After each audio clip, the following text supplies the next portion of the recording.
Hey guys, welcome back. First in-person interview since the pandemic started. In the live chat, if you guys could let me know where. Oh, there's Godless Granny. Okay, awesome. Let me know if you can see this and hear it. Okay, because this is a kind of a test run. It's the first time we've done an in-person interview since the pandemic started. With me today, I've got Molly McAllister. Why is the video? I hope that's not what they're weird. seeing. Uh-huh. Oh boy. Okay, let me know if the video looks good, guys. I've got Molly McAllister. If you remember from way back 4 years ago, she was on the show, and she was the one. What struck me, what stood out to me about that interview was that you thought there was some good-natured ribbing afterwards, where people like, she really thinks her horses are going to heaven with her. Do you remember that? So yeah, okay. There's Purple and Doc Fearsome, Godless Granny. The screen is frozen and only showing the top half. Oh, okay. You guys are seeing the same as us. All right, here's what I'm gonna do. I've got a backup plan, so never fear. Well, that was weird. Here, come over here some more. Sorry, guys. Molly, now you give us just a quick update on what you've been up to for the last 4 years, without the big reveal yet. Okay. We're going to save that for later in the show. And tell us where people can find you on social media or what you've been working on lately. And while you're doing that, I'm going to fix that pixelation. Because my head is disappearing. Yes, I'm going to fix that. Where I'm on Facebook, my name, and then I'm on Instagram. How does that look, guys? Better? Let me know. Yeah, that looks. It sucks when the webcam is a better quality than your actual camera. All right. Okay. Well, of course, going live, there's always glitches. All right. So Facebook, Instagram. I'm going to put that. Yeah. If you want, I'm going to put that in the description section. Sure. Because I suspect that there will be content creators after this interview that want to get in touch with you. I just have this feeling based on historical precedents. Yeah. Okay, well, let's jump right into it. We met, I'll let you explain how we met 4 years ago. And then what's changed? Well, we met through a church group. And we have a mutual friend. So you can take it from there, and then you can talk about like what has changed in the last 4 years as far as that church group with you. So we met through the book study, right? Wasn't it that? Oh, we did a book club, didn't we? Yeah. It was a atheist and Christian book club. Yeah. But it was down in Waxahachie. Yes. It wasn't the one up in Arlington. Right. Okay, that's right. But I think but I thought I'd met you before, so I don't know. Anyway, but we did through your mom? Book study. Maybe not through your mom. I knew your mom first, right? Her and her mom are talent agents. It's been a long time. Yes, it's been a while. But met through that. Yeah. Did that through the little church that I was going to, that I was trying to be part of. And Josh's church, Soma Waxahachie. Yes. That I really liked.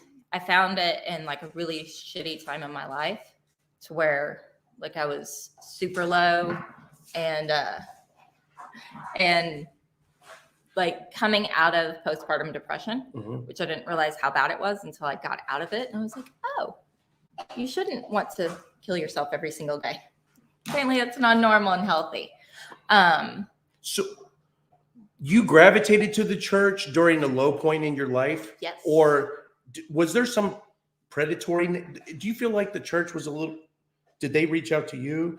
No. So I met Josh's wife at Chick-fil-A one day when I was like... I remember the story now. So I was like super just you were like desperate. Partially homeless, and you had your kid with you, right? Well, I had my house. I was recently divorced and separated. Right. Or maybe not divorced yet, because it took 4 years for that to happen. Yeah. So whatever. But that was something else that was a struggle, because I was having issues with, should I file for divorce, because this is something you're not supposed to do. Yeah. And so that's changed eventually- now, right? Yeah, I was like, fuck this. And so See, before the show, you're just dropping F-bombs and you're cussing almost as much as me. And I was like, oh, there's a change there too. oh, just There's nothing wrong. I just don't edit myself anymore. Is what I've beautiful. found. That's beautiful. Yeah. Okay. And so that was what I realized. So anyway, part of that church, and there were a lot of things that I had issues with. There were things that I couldn't, and I think we kind of touched over them the last time when it was like, I don't know. At a very low point. That's I have some issues in like the Old Testament. There's a lot of things that I'm like, what is up with that? The whole Adam and Eve thing. I'm like, really? Seriously? The flood. If I was smart, I would have gone back and rewatched the episode we did 4 years ago. Damn it. Me too. But yes, it's starting to all come back now. Yeah. So you did have some major problems with the historicity or the actual historical, or accuracy of specifically the Old Testament, but a lot of it in general. And then we talked about homosexuality, how like I had friends that that I was told that I couldn't be friends with because of that. They're sinners. Okay, well, I'm a sinner too. Who told you can't be friends with them? Some people in the like women's book study at the church. It was, you have to But here you are at this book study. Is it the book study I was at? No, it was our church book study. Oh, that was a whole issue too. That wasn't it. I bet it was. Was there a lot of shit talking behind our backs, the atheist backs? Like, we shouldn't even be here. It says in the Bible, you can't be consorting with atheists. Yeah. So everybody was like really uncomfortable because obviously they think that it's all, Satan worship. Right. But your all's excuse for being there was, what is it in the Bible? It's in First John. I forget. It's called the Great Commission. The Great Commission. We're supposed to go out and collect people. So yes, you're not supposed to be consorting with atheists, but maybe you were called to come to this thing. Right. Yes. And how, like, one of the things that was said at one of our book studies was how you had said something about that, when Christians say, I'll pray for you, how you took it. And I was like, noted. And one of my friends said, well, I'm going to keep praying for you. She knew why. She was saying it as I'm going to keep praying for you to find God, for you to find Jesus, for you to find, even after you said that is an insult. And I was like, okay, noted. But you can see how it can be taken as an insult, right? Yes. Yeah. And so that made sense to me. And so I'm hearing like these little things that I'm going, no, why is it any of my business what anybody else wants to believe, how anybody else wants to do? Why is there only one way?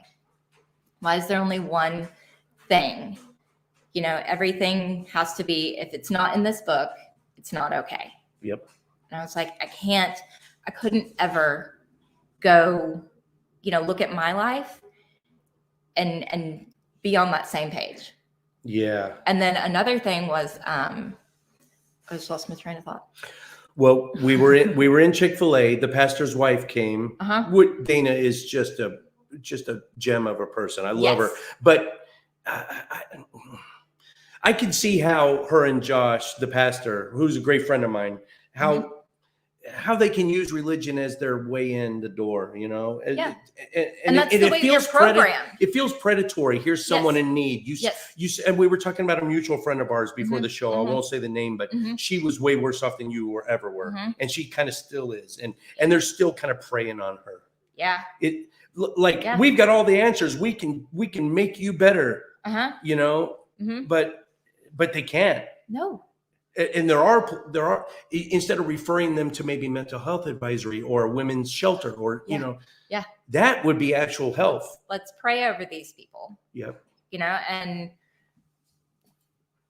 that was science it's never right. Doctors aren't right. We need to pray over this. Like, well, if you believe in God so much, don't you think didn't he make those people? Didn't he make those people smart enough to do science and do all this stuff? So I had so many things that I'm like, that doesn't make sense to me. Yeah. why are you putting your God in such a tiny little box to where only these things fit, only these people can fit That's in a here? good way to put it. And I was like, and I'm trying, all of my life to fit in this little box. I'm like, well, I'm going to edit myself down. I'm going to edit. I'm going to not say these things. I'm going to not, I would have to think before I talk. Mm-hmm. And that's really hard for me because usually I just like to just roll with it. Off the cuff, yeah. And I'm an oversharer, and it's fine. And it's okay. They know. And I love to overshare. So boy. I tell people way more than they should know. Well, but anyway, yeah, if your life's an open book, it means you live honestly. Yeah. So there could be some positives to that too. Right. So there was a lot of things that I couldn't say around certain people. I'm like, okay, don't tell them about this. Don't tell them about this. Don't tell them, anytime in bars when I would meet people, one night stands. I'm like, don't tell these people about that. While you were still attending the church? Yes.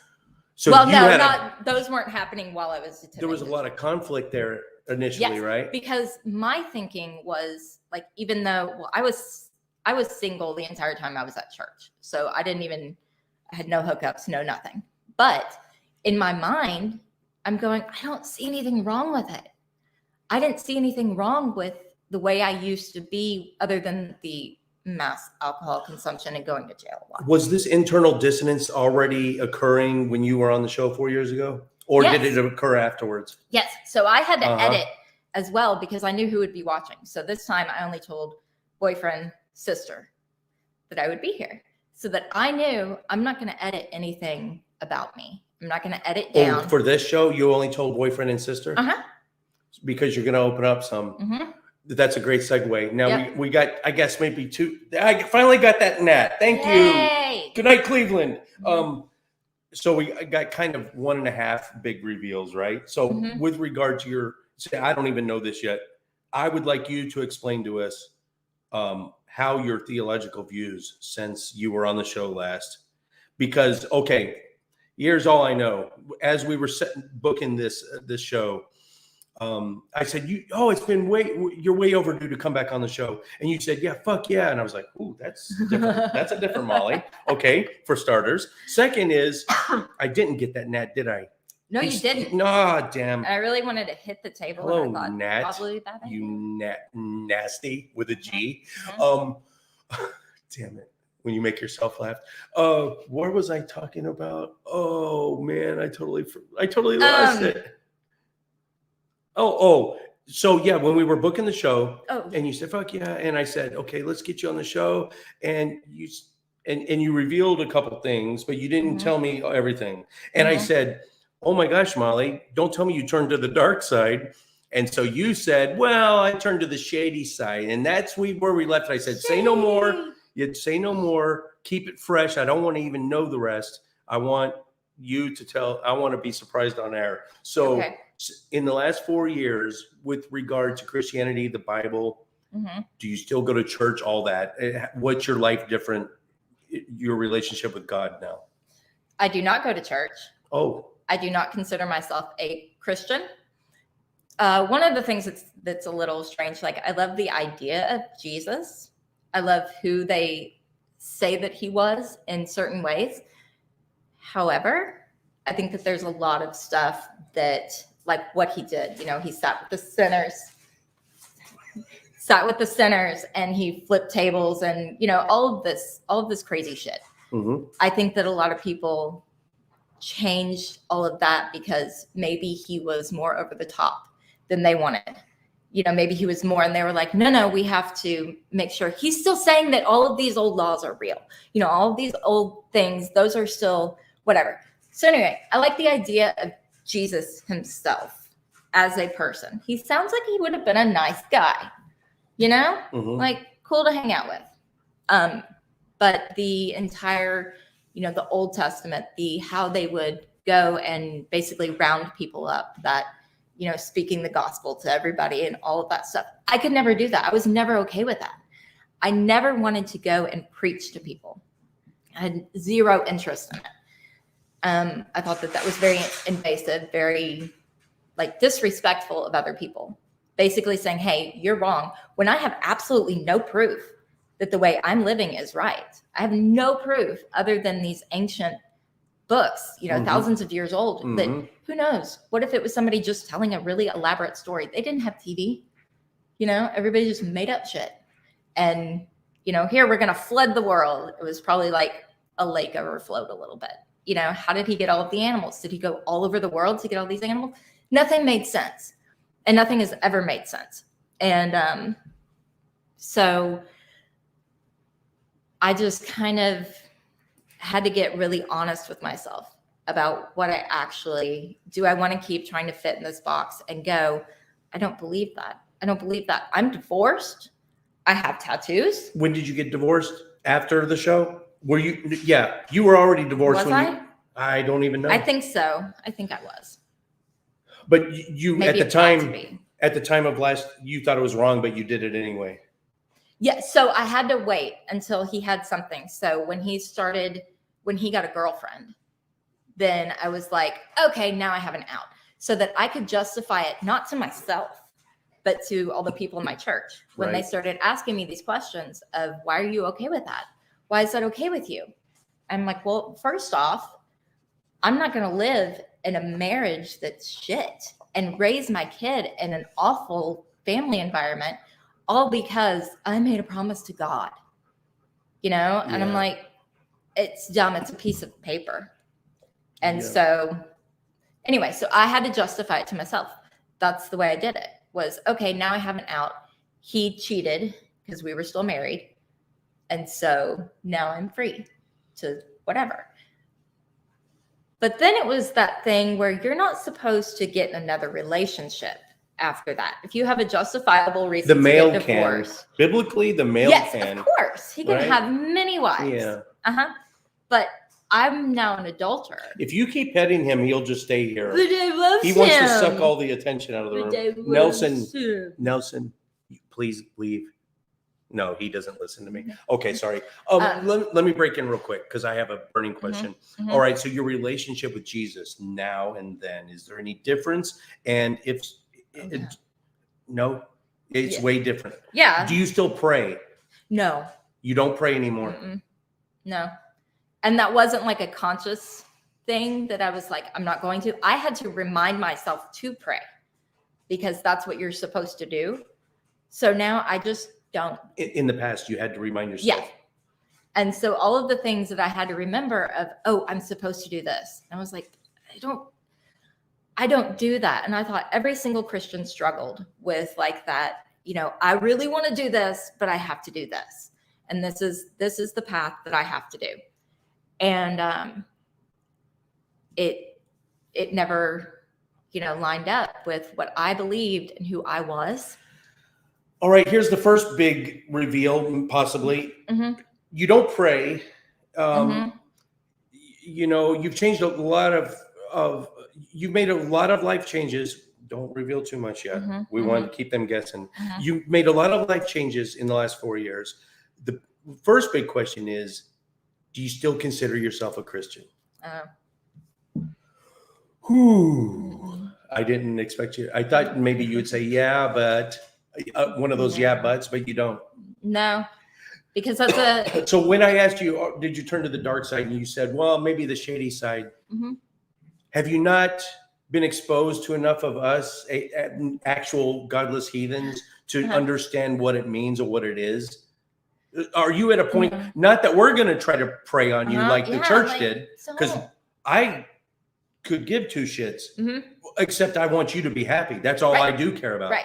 But if you're an atheist or not, I don't give 2 squirts of piss for that. You know what I'm saying? Yeah. We're not trying to deconvert you. But do you feel like maybe that's the road you're going on? If you got to meet some more of us? And so I have, like, the way that I see is more of I don't have any belief that I would give to anybody else of like, here's what I believe and here's the box it fits in. So don't reveal the other one. Don't reveal the other reveal. You're trying now they know what the reveal is going to be. But my idea of God, my idea of whatever is just, I can look outside and I can look at nature I can look at people when they're not being assholes, you know, and go, or when they're being assholes. And I'm like, cool. Like, it's just how it's almost, you know, God is not a person, like how Christianity has done it, to where God became a person and now he's a person and people have faults. People have all of this. How can he be, you know, whatever. So anyway, God to me is more of a force, I guess would be the only way to describe it, of just this overpowering something. Is it an intelligent force? Does it have an independent intelligence? I don't. Ooh, you're approaching pantheism. What's that? Pantheism is, okay, someone explained it this way. Deism is watered down theism. Big Okay, words. theism is you believe in a God, right? Okay. One or more gods, theism. You believe in a divine intelligent agent. Okay. Deism is you believe in a force, but it's intelligent and it controls everything, but it may not necessarily be a God, right? So, okay, so you got theism and then deism. Over here, you got atheism. We don't believe in gods. But then you got guys like Stephen Hawking, Albert Einstein, Carl Sagan, who are kind of pantheists. They don't believe in God, but they consider the universe to be this kind of this controlling force. Yeah. But it doesn't have an intelligent agency. It doesn't have a mind of its own. Right. So it's more, deism is watered down theism, and pantheism is sexed up atheism. See? Yeah, because that makes sense to me. Tell me if I explain that right, guys. So pantheism, now depending on whether you think this force you talked about has an independent mind of its own and is consciously looking out for your best interests. If it doesn't, you're kind of leaning towards pantheism. If it does, you're leaning towards deism, which is a damn sight better than theism in my, you know. Yeah. Just means you might do a little U-turn and come to atheism anyway. I don't have like, I don't think, oh, I need to do this and not this, because you know, it's just a natural. Is the force looking out for you? Does everything still, okay, if I asked you 4 years ago, does everything happen for a reason? You'd say absolutely. Yeah. And everything's going to work out fine in the end. Now what? No, everything just works out how it works out. Oh boy. And just kind of goes in the direction. Is that depressing to you? No. It's actually very liberating. Yes. I've never been happier than I am now by just going, you know what? It's okay with me. It doesn't matter if it's okay with you. It doesn't matter if it's okay with anybody else. It's okay with me. This is what I'm okay with. And that's what I got. I got tired of answering to other people of how my life should look. And as long as I'm not hurting anybody else, as long as I'm not causing harm to anyone or any animal, especially animals. I mean, I can beat the shit out of a person and not care. But if they deserve it. Yeah. The animals are what I care more. But we're animals. Yeah, but we're not cute. Yeah, I'm cute. No, come on. Godless Granny. Okay, I'm going to kind of infer a question in here. So do you would secular spiritualist be a good description of where you're at right now? What would that exactly be? Explain it better, Granny. Yeah, what I think she's saying, spiritualism is one of those buzzwords. It means something different to anyone you ask, right? The crystal rubbers and the chakra energy, the Oprah Winfrey and the, you know, those types. But oh boy, you'd be surprised how many atheists, even though they don't believe in gods, they believe in all that Deepak Chopra bullshit. Oh, yeah. So we're not without our weird ideas too. Keeps it interesting. Yeah. I don't know where to go now. I got so many. Okay. Hey, if you guys have questions too, I'm half watching the live chat. So ask a question. And yes. So you made some big changes with your regards to the church. You don't plan on ever going back to church again? No, I don't have a desire. Yeah. Socio-political views, have they changed as a result? So I think you were pretty staunch conservative back then. Yeah. So talk about those changes. Again, another one of those things that it was like, this is just what I knew. And so I don't know any better. However, when I started actually getting out there and being exposed to more, and when you are have blinders on and you're only given like scenarios of this is what this party's doing this, but you don't know which party is doing what. And then you go, no, I like that over there. And you keep realizing you're picking the opposite side that you've always said you were, you know, choosing all of these things that were not what the conservatives were wanting and going, oh, that's interesting. And I didn't know, but it's because I didn't question things. It was, this is what I know, and this is how I was raised. You didn't question things. So I never, and everybody around me, that's what was given. Did you ever openly voice any of this? There's tribalism even in the atheist community. And I know for a fact there's tribalism in the church congregation. So if you say something that walks outside of what your tribe believes, do you get ostracized? Did you ever openly voice any of this when there was so much dissonance in your mind? I don't think I really, because I've only recently found my voice. And you were already out of the church? Yes. So what's the main reason for leaving the church? Was it theological dispute? Yeah, I couldn't keep up with I live like this and I like living like this, and I can't justify, you know, trying to change the way I am for whatever. There was no point.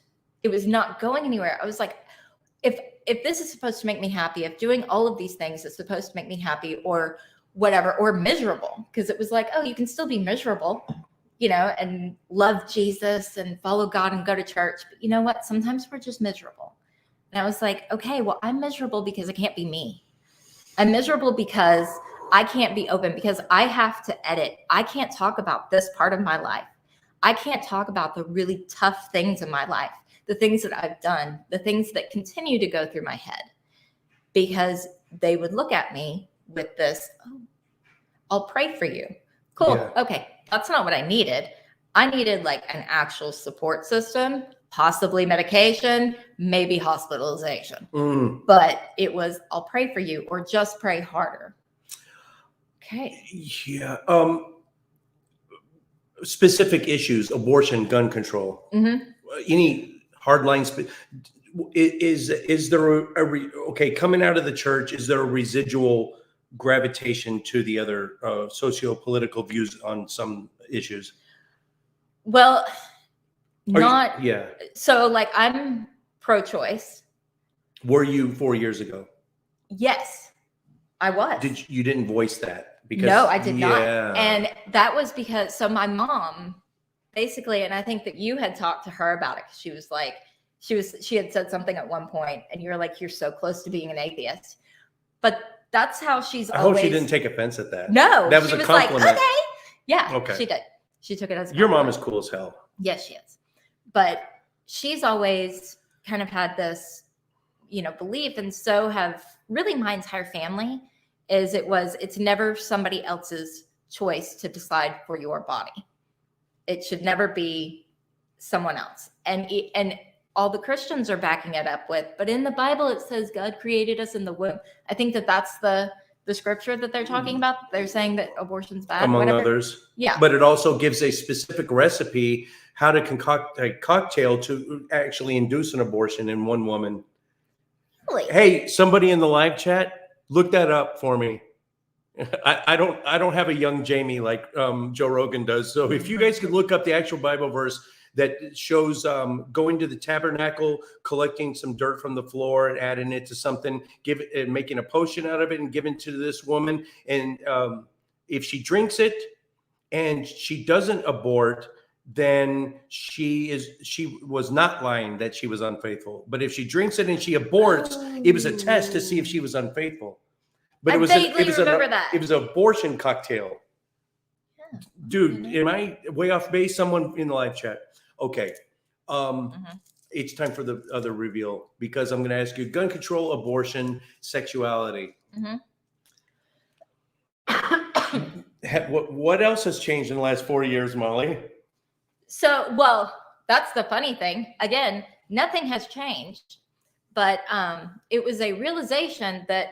That's a good way to put it. Yeah. Nothing has changed. Nothing has changed. The realization has changed. The realization that not all women are attracted to other women the way that I am. I thought that everyone across the board thought that women were really hot. And I don't know why they don't, because they are. So it blows my mind that not every woman is. Come on. So my thing was always, well, I'm straight by default because I'd never been in a relationship with a woman. Therefore, I'm straight. And then I'm really slow. I'm really dumb sometimes. So like a few months ago, maybe a year ago, whatever it was, I was like, but wait, what was I before I ever had a boyfriend? Was I just nothing? So you have to think back. Yeah. So then I was like, why is being with that person what made me something? I was like, I've always been attracted to both men and women. More so sexually with women. So you came to terms with that? Yeah. From earliest as you can remember, you've been attracted to both? Yes.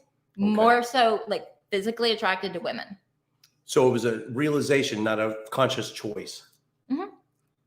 Which, okay. And I remember like thinking back when I was younger of always wishing that I liked women too, because that would be really nice. And then going, you dipshit. Like if you're wanting something so bad, doesn't that mean that's what it is? Yes. So that like opened up a whole new world of going, no, I'm bi. And that's the way it is. And that's okay. Yeah. And just being able to say, and that's okay. Yeah. Is huge. Yeah. And like nobody in my family cares. And you had already left the church. Mm-hmm. But now all these things from the past. So, what else were they wrong about? Let me go back and scour my memory. Mm-hmm. Yeah. Yep.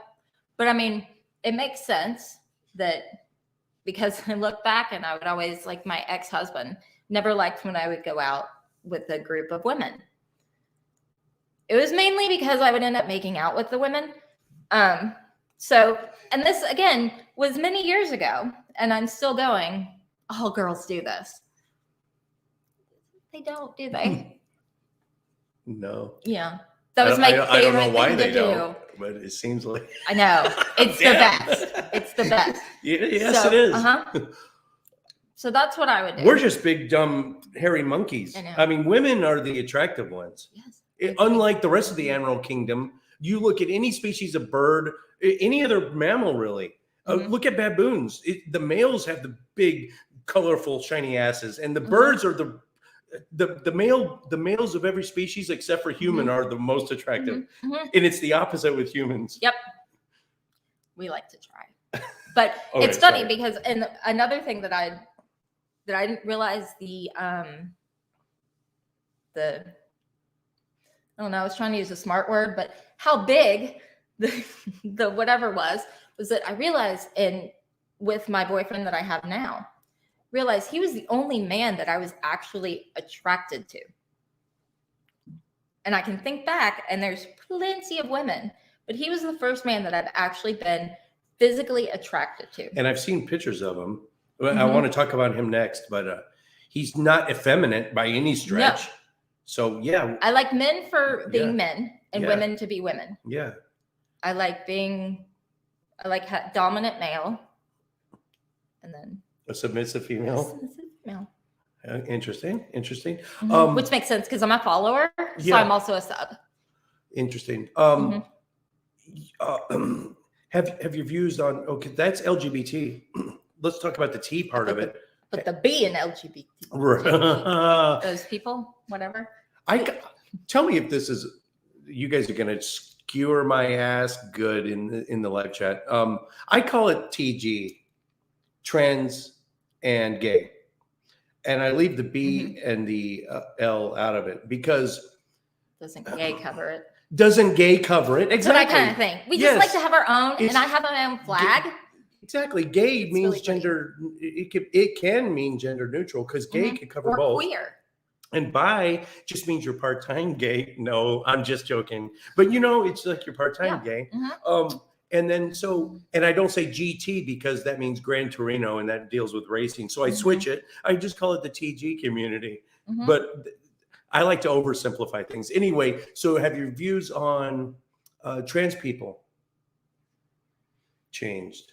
No, I've always accepted them and not had any issues. The only thing that I have issues with is the parents that go in with kids that are too young to really understand what's going on. However, if they're a kid and they want to live in such a way, go for it. You don't want, if there is even a slight possibility that they might,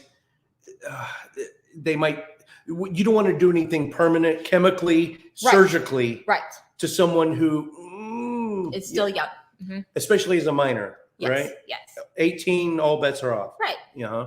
I can do whatever. Okay. So I don't have any, it's not that I have anything morally wrong with it. It's more of just like, that's a kid. Yeah. And at the same time, kids need to be themselves. Like, I don't cut my kid's hair unless he wants me to cut it. That's his hair. You know, good. And it's whatever. In fact, the way that my son the other day was telling me, it's like my favorite story because it's like my sign that I've done something right in parenting. But he was telling me the other day that babies need a mom and a dad. They have to have a mom and a dad. And I was like, well, what do you mean? He said, well, you have to have every child that you have to have a mom and you have to have a dad. And I said, well, no, because you can have two dads or you can have two moms. He was like, no, you have to have a mom and you have to have a dad. I was like, but dude, anybody can marry anybody they want. He goes, I know that. He was like, I know men can marry men and women, whatever. He said, but you have to have a mom and he's 7. He just turned 7. Oh, yeah. And finally I realized age. He was talking about you have to have a male and a female to make a baby. Oh, okay. He didn't mean, he was like, no, I know that. I know that you can have a mom and a dad, but your dads are married. But you have to have a mom to make a baby. And I was like, right. Did you explain sperm banks? Kinda. That's kind of, yeah. Kinda. That would throw a little twist in it. But yeah. For a 7-year-old mind, yeah, that makes sense. Yeah. But he was just like the complete, he was asking me about marriage one time. And he said, dude, does the man stand at the end and the woman walk down the aisle? I was like, if a woman is marrying a man and that's what they want to do, then yes. I said, but if it's, he goes, well, what do they do if it's 2 men? I said, whatever the hell they want. He was like, oh, okay. I was like, there's no rule for it. He's like, cool. Awesome. So it's just this very accepting. This is just so great, Molly. Yeah. It's really awesome. But, let's talk. Oh, go ahead. Finish up. I want to talk about your new boyfriend. Oh, yeah. Talk about him. So you got 2 new additions to the family, right? 3, actually. Oh, boy. Okay. Talk about that. Well, so boyfriend who I met on Tinder. Did you know Tinder is a hookup site? I did not know that. But that explains what did you think it was? It explains a lot of the men on there that were just waist down photos. And I was like, no, honey, I don't know what your face looks like. And I need to know what that looks like too. Yeah. So anyway, but we met on Tinder and I had talked to a bunch of other people and never had any interest because at the time I had my roommate and I was I'm still listening, but I'm gonna tell them to ask questions. Okay, keep going, Molly. So I was living with my roommate, or she was living with me, and we were still kind of part of the church. So I had this idea of what I needed. And everybody was like, they need to be a good Christian. And this is one of the things. And I was like, oh, yeah, of course. Never did I ask anyone if they were a Christian. That was another flag that got waved, that I was like. You never said, what church do you go to when you meet someone new? No. That is like the default. Everyone here in Texas, that's the first, hey, how you doing? That's the first thing they ask. What church do you go to? Yeah. What? Yeah. So I never asked people, I never cared. I never said, what's your belief? Whatever. I think other people would ask me and I found it kind of personal, but I was like, that's none of your business. And so the guy that I'm with now, we started talking and I was like, you know what? I'm tired of this shit. I'm just going to be myself. And one of the things I said to him is, I was like, I really like rocks and I really like dinosaurs. And it was one of these, like, this is what I do. And I've always been a geek about rocks and dinosaurs. So he tells me that he is actually a gem and mineral collector and that he works somewhere where there's a lot of dinosaurs and stuff. So I was like, what the hell? So we met in person the next day. Again, sitting down talking, the conversation of, so what are your beliefs? Are you a Christian? Are you a this? Never came up. There were probably some things when I covered. I don't know, Tinder, does it be when you like do your profile, is your religious beliefs in there? I think it is, and I'm pretty sure I had it hidden. I looked in yours on Facebook. Noticeably absent. Mm-hmm. Yeah. There's not even a question for religious beliefs. Mm-hmm. Mm-hmm. I just hid it. Yeah. Because I was like, Okay. So, sorry, keep going. But we talked, we met in person. I covered, being sober, covered going to jail, covered all of the things in my life. Never did I ask, what are your beliefs? And in fact, it wasn't until about 6 months ago. So we started dating January 2020. So a year and a half later, you guys finally get around to talking about theology. And really, it was just kind of like I'm talking about something, yeah, and how I don't really follow. I don't fit in anything anymore. And so I was like, do you believe in, I think that was all I said. I said, do you believe in God? And he was like, well, yeah, I mean, kind of. I said, okay, you sound like me. Very passive, very much like, tell me more. He goes, well, I find it it's a personal thing. And I was like, good point. And so I never felt the need to says talk. Your boyfriend kind of looks like me. No, he doesn't. He's way cuter. That's fucked up. And he also asked, do you still have your horses? Sorry to cut you off. So 2 of them died. We'll get back to your Tinder thing. I do. I have one of my horses. He's 26 something. And then I just got another horse recently, but then I had 2 of them that were very old and they died a year ago and then 3 years ago. Gun to your head. Molly, you have to answer this the best you can. Take your best guess. Are your horses, 4 years ago, you said they're going to heaven. Mm-hmm. Do you still think your horses are going to heaven? Is there a heaven?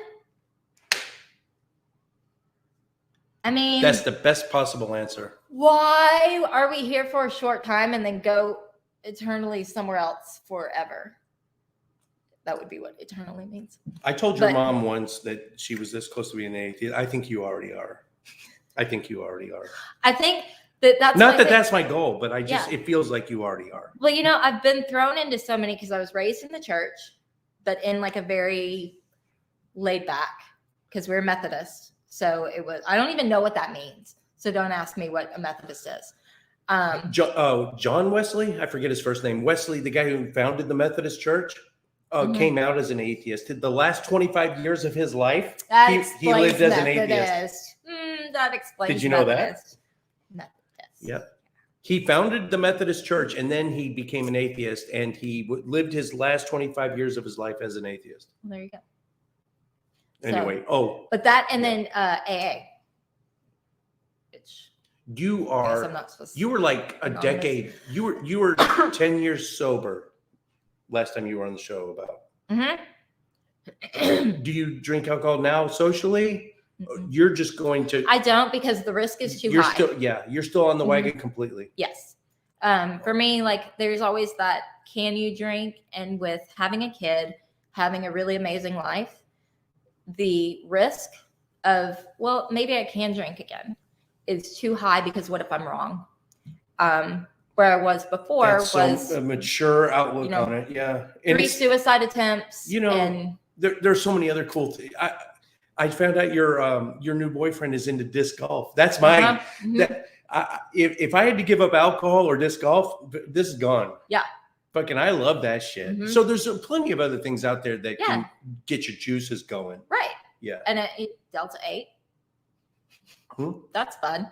Delta 8. Delta 8. What's that? The THC stuff that's legal for now. I got a cupboard full of edibles I brought back from Colorado. And I'm not going to get through them all. What? So, yeah, you want to take some home? Yes. Oh, I got to say some Matt Dillahunty. I don't know if I should say that. Some people in Austin want some of my edibles when I go down there for Faithless Forum in November. Forget I said the word that starts with Matt and ends with Dillahunty. Guitar dog. Yes, edibles. Okay. Yay. We were on your boyfriend. Okay, so new additions to the family. So he had 2 kids. Yes. Yeah. He's got 2 kids, 2 girls. And that was okay. So when I started dating or started looking, I didn't want anybody who had been divorced and anybody that had kids. Why were you that selective? Because I was so insecure. You were divorced. I know, but I had to deal with, because he had a kid with somebody else. And so that caused me a lot of just insecurity. Anxiety. Yeah. Am I going to live up to mommy? Now I have, competition and all of this. So I was like, but this guy ends up being, and it is the most amazing. I'm so glad that I did not miss out on this because his girls are just, I wouldn't be able to live without them at this point. I love them so much. And my son, they all are like siblings at this point. It's hilarious because, we moved in recently. That doesn't necessarily have to happen. It's great that it happens. Yeah. It's hilarious because they yell at each other and they fight with each other. But yet when they're not around each other, but where is he? And you've been together 2 years now, more or less? Almost, yeah. That is so great, Molly. But his family is amazing. I think his ex-wife is amazing. They parent so well together. Since that first initial talking about theology, have you gone into more depth with them about it? No. Or is it really just not even a thing? Not even a thing. That is so much better than my wife. Well, she's an atheist, but she's like you. Or like more like your boyfriend. I mean, she's just like my brother. They call him apatheist. Yeah, I don't even give a shit. I don't even want to talk about it. This subject is so freaking stupid. That's my brother. He's an apatheist. My wife kind of is like that too. Yeah. She's like, it's such an inane topic to even discuss. But when we do discuss it, I find that she's very secular. Separation of church and state. Yeah.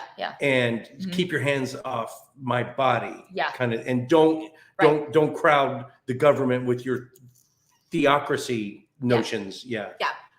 And I love talking about like psychology, why people do what they want to, why they do what they do, and what makes totally got off the train of thought there. I'm still listening. Richard Matson's in here. I got to say hello to him. I forgot what I was saying. I'm so sorry. I suck at multitasking. And if there's any questions that I missed, I suck at multitasking. So just keep asking the same question over and over until I see it. All right. Sorry, guys. All right. What are you saying? Separation of church and state. I love talking about all this stuff. So I love talking about like what people's views are or how they process things, and I love talking about myself, not in like how awesome I am, because I think I'm shit, just like every other human is, but not the shit, but shit. No, we're not shit. We're just not so special as Christians will have you believe. We're not. Yeah. But, we're 98.5% the same as chimpanzees. Well, I'm going to get on evolution too. Which creep me out. Yeah. Well, anyway, we're jumping on to a different topic. So separation of church and state. Yes, that needs to happen because that's ridiculous. But, I love to talk about what everybody's beliefs are and all of their workings and all of that. And so boyfriend doesn't really care. He just sits there and listens to me and he's like, yeah, he doesn't disagree.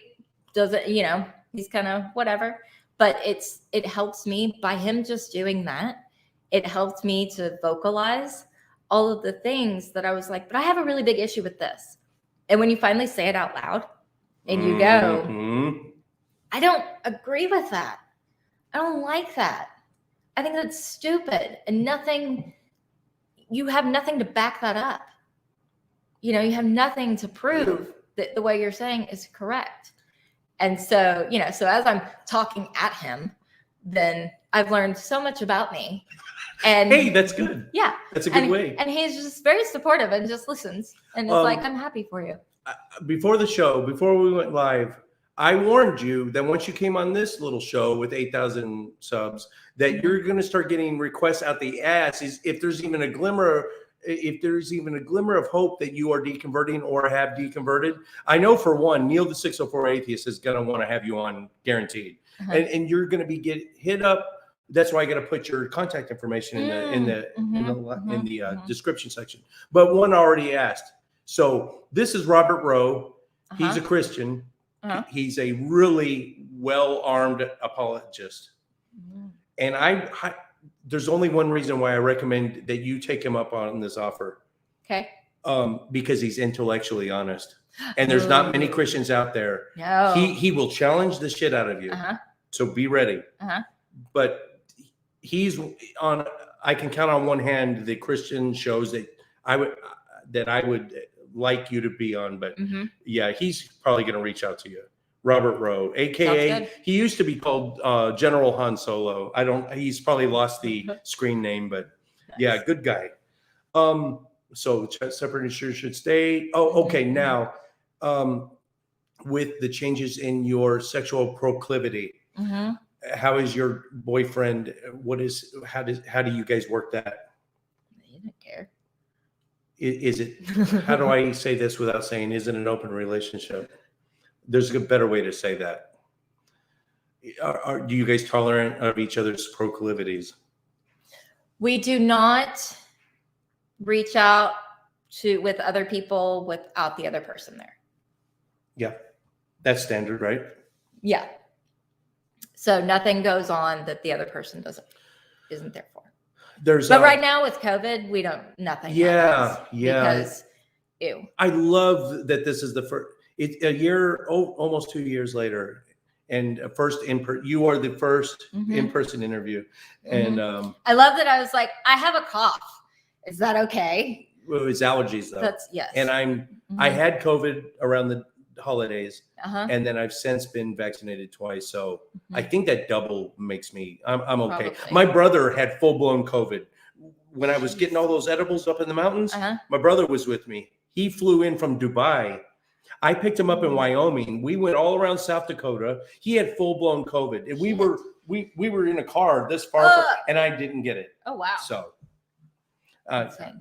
yeah, I think I'm good. I don't want to get too overconfident, but let me ask some more questions off of here. Okay. You and your mom are still part of that. You still run that talent agency? Yeah. How did COVID affect that? Oh, it's changed it completely because no in-person auditions. There were a lot of like the TV shows and the movies would do like a 2-week quarantine. So you would have to stay at the studio. Ooh. And you too? No. I don't know. Screw that. Yeah. Let the talent do that. Yeah, but they get paid for it because they have to be paid to not go anywhere. So they would get these 2 weeks. So you're taking a huge cut on your end of the commission.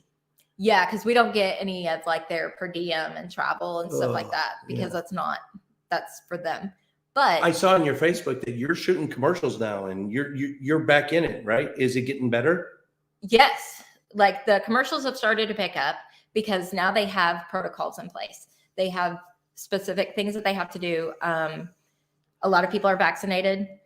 The problem is that now there's that thing where they're saying you have to be vaccinated to be on set, which goes along with the telling people what to do with their own body and all that shit.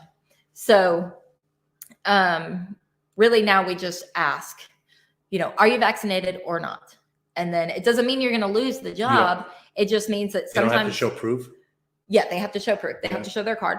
But a lot of times they will, they'll just have the unvaccinated people. They have to do the test on their own dime. So they have to pay for their test. It's $40 at CVS. Yeah. So that's really the only thing. Nobody's losing out on jobs. But like we had sometimes if they shoot at a hospital, you have to follow that hospital's protocol. It has nothing to do with production or anything else. If they want the gig, they're going to do it. Yeah. It seems like if I was a starving actor and I was trying to get into commercial, I'd be doing everything they asked. Yeah, you would think, but no. People get that. Richard Madsen, yes, and yes. Or yes, look, I haven't been on your show in fucking forever, so let's do that. Let's make that happen. cool thing. He's a fringe. I call him a fringe Christian. No offense, but he believes in some kind of borderline conspiracy theory stuff on Christianity, especially regarding end times, like eschatology. Do you know the word eschatology? No. It means like the theology of what happens at the end when Jesus comes and all that. So he's got some really unique, let's just say unique views on Christianity. Born and bred, dyed in the wool Christian, but his sister / brother, I think, because she's transitioning. Oh yeah. I think she's already. So forgive me, B, if you've already transitioned. I don't want to. Yeah, but she's atheist content creator. It's just a weird dynamic. Yeah. It's so cool though. Yeah. And I love both of them. Gosh damn. I can't do two things at once. I'm trying though. Where did you get the nickname Doodle? When I was a kid. And Molly who still Molly, calls you? Molly Doodle all the day. Oh, I get it now. Who still calls you Doodle? There's only like this many people who call me Doodle. Jimbo, but how many people call you Doodle still? Mostly my sister, and all of her children call me Aunt Doodle. That And is my so brother-in-law fucking calls cool. me Duty. So yeah. Duty. Yes. Mhm. Oh, so B has transitioned. Okay, I got to start switching. I'm a creature of habit, but I will eventually get that into my brain. So we talked a little bit about your socio-political views. Have they evolved since you left the church? Mhm. I want to talk specifically about gun control, immigration, vaccine denial, and COVID hoax. Was there a lot of conspiracy theory talk when you were still in the congregation? Oh, well, it was before the pandemic, though. Yeah, it was before the pandemic, but yes. Gun control, abortion, LGBT coming out. Yeah. Yeah. It's just the whole thing of, I really stay away from so much of that talk because I just can't with the bullshit that people want to spew out. Especially because of how my views on abortion, it's better than, you look at all these kids in foster care that are abused and all of this stuff. And I'm like, you know what? Or women that have serious health issues, or the baby that has serious health issues, that there is a reason. And all that's going to happen by outlawing it is that it's going to be unsafe. Make it now. More dangerous. Yes. It's now they're going to still do you still going to go away. And this was already niggling at you back then. Oh yeah. And so it was just, and you just faked the funk. It. You just faked the funk and just nodded with everybody. Yeah. I didn't even voice anything of agreement or disapproval because I just didn't even want to go there. Also, because I wasn't sure if I could come back, when people start to question and I'm like, hey, I'm still figuring things out. And it would be, come at me with all this stuff. And I'm like, well, I don't know. This is just how I feel.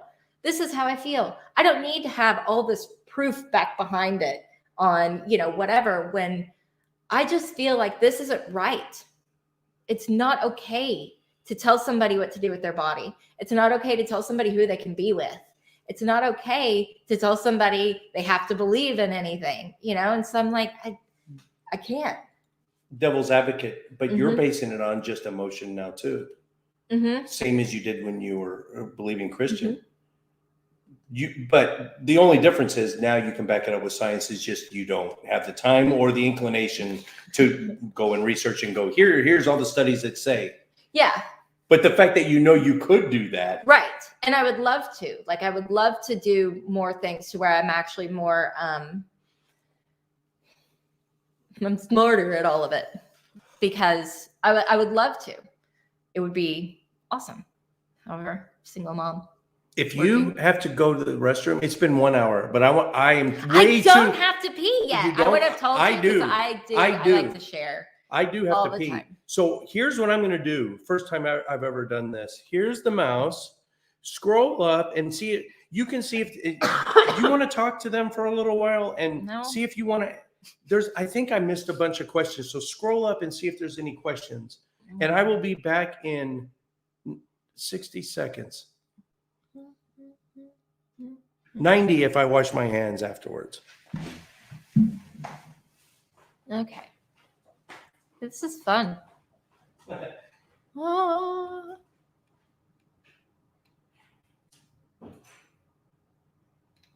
It's so weird.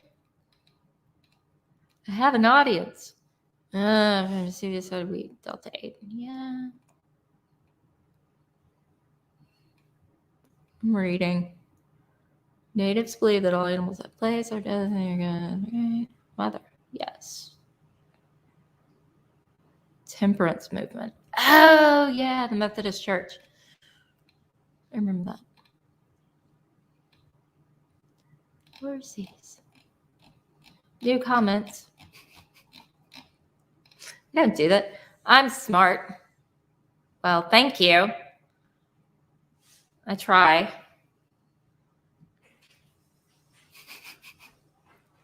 Nothing? Nothing. You guys need to start asking questions then. That's when I'm smart. Like that.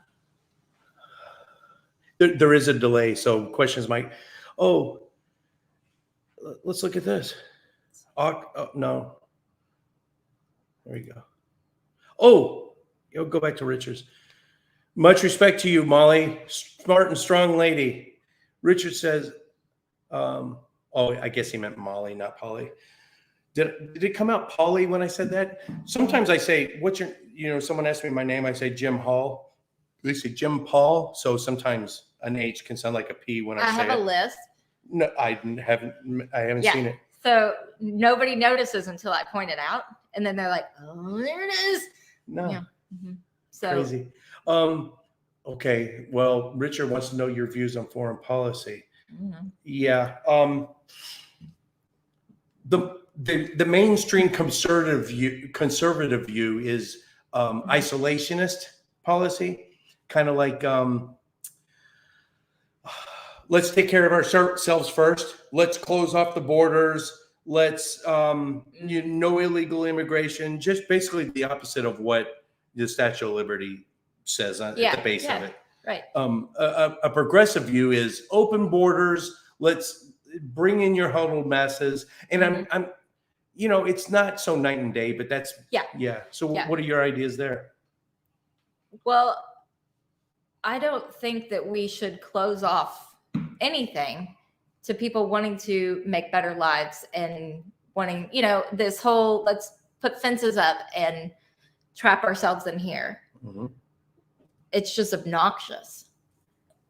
But Molly, we have so many problems we need to fix at home. Why do we keep bringing in these under-earning, low-income people with no job skills? Aren't we just choking off the economy, though?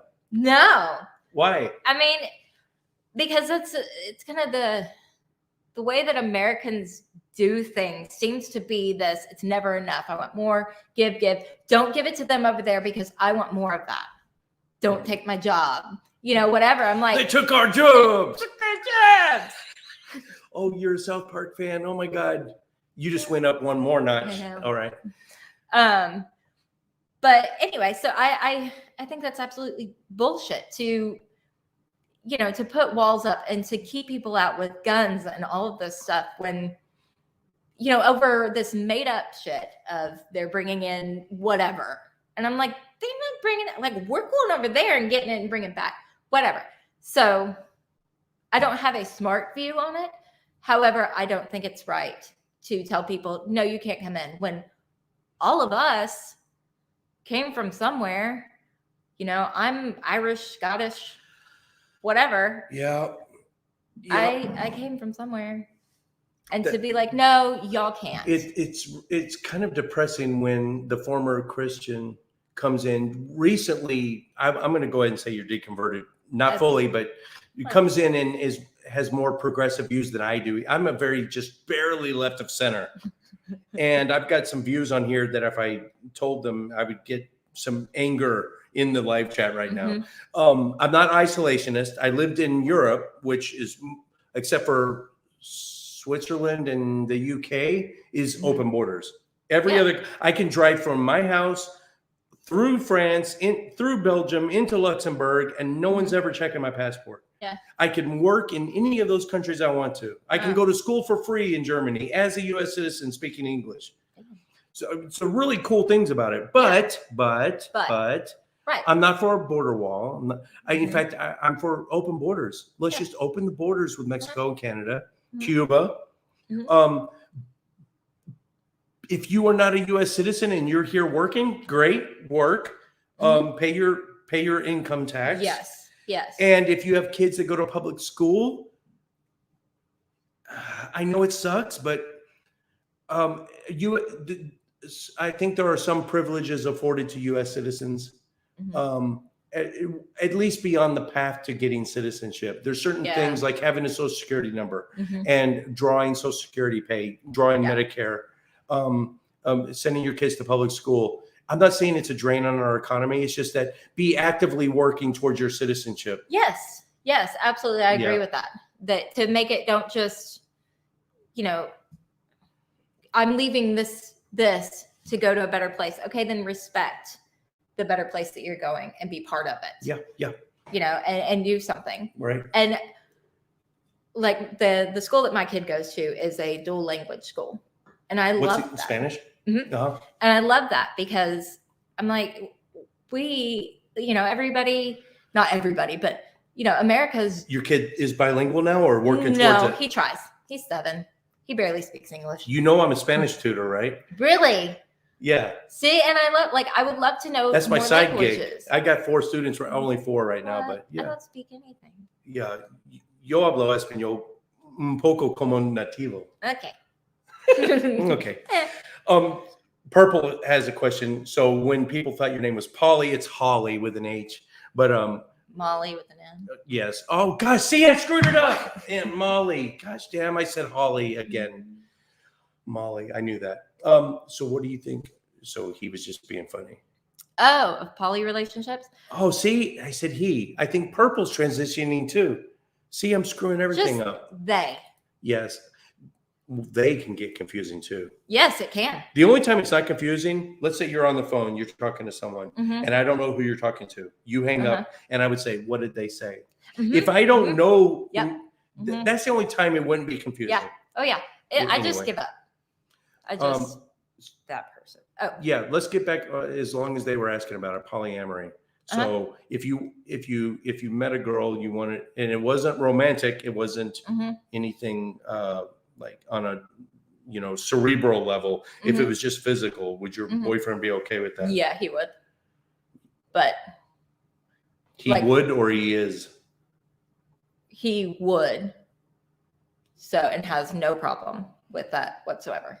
I don't know. This might be one of the times you do this. You call the safe word. I'm going to ask you something you might not want to talk about, but you're involved in some, not kink sites. How do I say it? Were you doing that back when you were full blown Christian? No. Or is that something you discovered? Yeah, I just discovered it recently. So, and that's another thing that I'm like, that's part of who I am and part of my life and part of whatever. Do you have any regrets with this huge change? Do you look back with fondness on anything in maybe the social structure of the congregation? I don't really look back on much with regret because I think it's opened doors along the way to different realizations. As much as I wish that I could have done things different back then, I could have had a voice. I realized, I was in a relationship that told me I don't have a voice, that I'm crazy, that I'm stupid, that I'm all of these things that aren't, any emotion that I had was wrong. And so I learned to just shut up and be quiet and to just not say anything, not say your opinion because you don't make sense when you say your opinion. I'm all over the place all the time. So it's hard to keep up with me, but I have so much going on in my head that I want to get out. But my previous marriage was, that doesn't make any sense and was shut down. And so I was stupid and I was, whatever it was. So, you know, I have those regrets. However, that relationship taught me how much I was editing myself down to become someone that they wanted. I changed so much. I changed how I dressed. You know, when he met me, I had, I think, 3 tattoos, and I had different color hair, and I wore ripped up jeans and white beaters. And that was me. Wore aviator sunglasses, and that's what I did. And, you know, I remember he was like, you have so much potential if you would just dress better, if you would just whatever. So he took me shopping, and I'm 19, 20 at the time, and going, okay, you know, I want people to like me. I want to be liked. I want to be whatever. And so I started to fall into all of these things that he wanted, because I thought that that's what I should be. And then, you know, I lost who I was. You know, I love tattoos. I quit. I didn't get any more tattoos because he said, don't get any more tattoos. I think we split up for like 6 months at one time. And so I got a tattoo on my hip with a guy I was seeing at the time. And it's a really shitty tattoo, but, you know, and so it was when we divorced, I realized all of those things that I wasn't doing anymore. I love tattoos. The first date with my boyfriend, we went to a tattoo expo, and I got my hands tattooed. Oh, dude, show the camera. Those are planets. Yes. Is that on my planets? Pluto. There he is. Yeah, Pluto's over there with Neptune, right? Yeah. Since you only have 8 fingers, you had to put Neptune Right. and Pluto on the So same. the plan was I was just going to get Saturn, because I love space and I love the planets and all of that. So I was going to get Saturn because I was like, that'll be cool. And I was like, hold up. The mic's in the way. 8 fingers. So 8 planets. Let me try to explain the one on your shoulder, because we talked about it a little bit before. That's right. It looks like I don't know if they can see. It looks like alien writing, but it's actually this first part is a brand.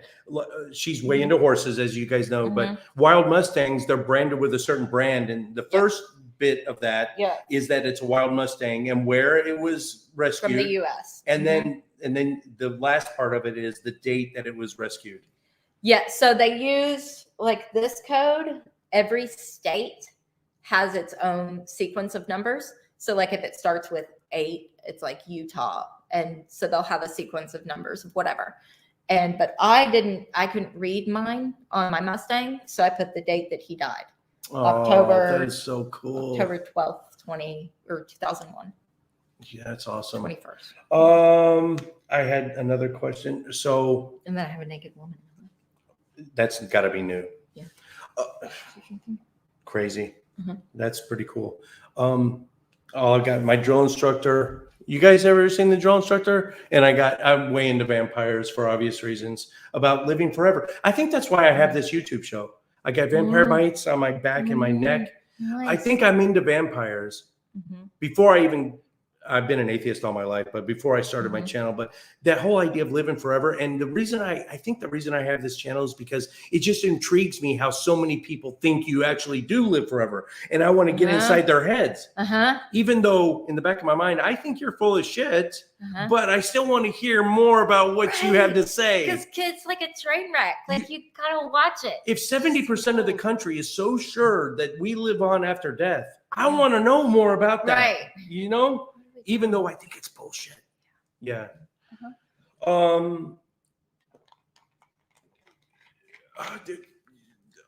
Your congregation, you said when you came on here that you're going to really open up. You gave us 2 big reveals that I don't want to say you're full-blown atheist, but I'm gonna, and that you're bisexual.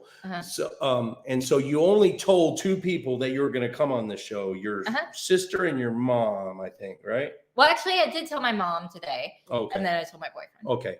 And the reason for that is we only have across all platforms, maybe 11,000 viewers, potential viewers, but you thought there might be a chance so you basically don't want anyone else to know. What if I didn't want to edit? I didn't want in my mind to go, oh, yeah, this person's going to see it. This person's going to see it. So I didn't want to edit myself coming in like I did the last time, because I knew my church knew about it. So you had to really stifle yourself. I had to make sure the things that I said, that I didn't cuss, that I was the spokesperson for Christianity at that point, because, you know, not that I am, not that I ever was, but the people watching are going, this is a Christian, you know? And so it's like, I have to be the perfect one, but I also have to be real. You know, I've gone to jail. I've run from the police, you know, all of these things. You didn't know that? Was that 4 years ago, or has that happened since then? That was when I was drinking. Hold on. Oh, it was before then. But you couldn't talk about it last show 4 years ago. Yeah, I guess not. I'm surprised I didn't cover that. I want to get back on that. Not if it's painful. Oh no, it's funny. Okay, I want to hear that then. First, if out of the entire universe of people, who would you not want to be seeing this right now, and why? Former congregation? No. There's really no reason. Yeah, nobody that, you know, other than like the mention of the kink site, you know, that would be the only one. I'm like, hey, Mom. Yeah. But at the, you know, that would be the only thing. If I'm swinging my arm in circles, I'm free to do that until I hit someone's nose. Yeah. That's how I look at that. Yeah. You know, have fun. Do whatever you want, whatever makes you feel good. Exactly. Just don't hit anyone in the nose with your fist on the way out. Exactly. That's how I see it. I'm like, this is what I'm okay with. Some people are very uncomfortable with some of the things. So that's why I'm like, you know what? Cool. If that makes you uncomfortable, then that's fine. I am a, a non-threatening exhibitionist. So that means like that I'm not like out in public, you know, as long as everybody's okay with it. I love that shit for some reason. I'm like, Damn it. I'm like, it's fine. And I didn't realize that until I had been in I've been to a dungeon. And there's a couple in Dallas. Yes, I know. Oh, I bet you do. Yep. So going there and being like, I'm comfortable. It's also like the most safe place. It's amazing. You know, they got strict. They have safe words. They have their house safe words, because not everybody knows what your safe word is. It's really awesome. And there's hardly any sex. Like, I think I've seen one person have sex there. I mean, there were two people that were having sex. There was one person over in the corner in the dark having sex. But for the most part, it's just people hanging out and whatever. And, you know, I think it was hilarious because at one time, like, we went there and, you know, people are getting the people doing impact, that needle play and wax play and bondage and all of this other stuff. That's all going on.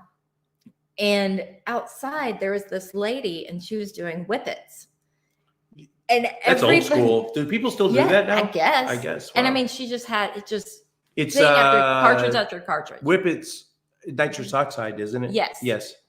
So she was doing that, and then we were all like, oh my God, I can't, like, judging her for doing this. Meanwhile, we're all back here, you know, with, you know, there was one guy that was totally naked with he had a collar, and, you know, he's like, oh God, you know, I'm like, we're so weird. Like, even the kinkiest have hang up sometimes. We're like, ew. And meanwhile, she also has a horse mask on, but that wasn't the issue. We didn't care. She's a, you know, a pet, a pony. So whatever. It was the whippets that we were just like, oh my God, that's too excessive. It's just too much. If your current boyfriend, if you had started talking about religion 6 months into the relationship, would it have been a deal breaker if he went, yes, I'm a very Christian. In fact, I want you to start going to my church. Would that have been a deal breaker? It might have. Well, I don't know, because I say that, but I would not, like, it wouldn't have been the same guy that I'm with. I don't want you to see other women, even on the side or even in my presence.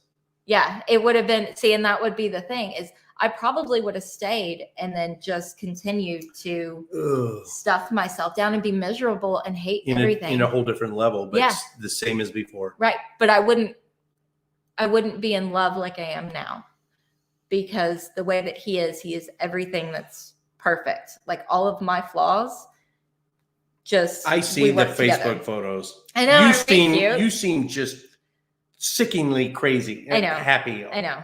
It's ridiculous. You seem really happy right now. Yeah. I'm very happy for you. That's awesome. All right. Tell your running from the cop story. Okay. So it was, let's see. There's 2 times. I've ran from the cops too. Okay. Well, one, it was, which one was that? Oh, see, I'm mixing them up. So one of the times, I think it was like an attempted suicide. And so the cops show up. And when they show up, I was like, fuck this shit. I'm not going to the hospital. And so I take off running and I run, and it's 2 male cops. And so Wait, attempted suicide? Yes, me. This was when you were still drinking. Yes. Back then. So I'm like, and really it wasn't attempted suicide. I didn't want to die. I just wanted somebody to listen to me, and they never did. So anyway. As a drill instructor, we're taught suicide,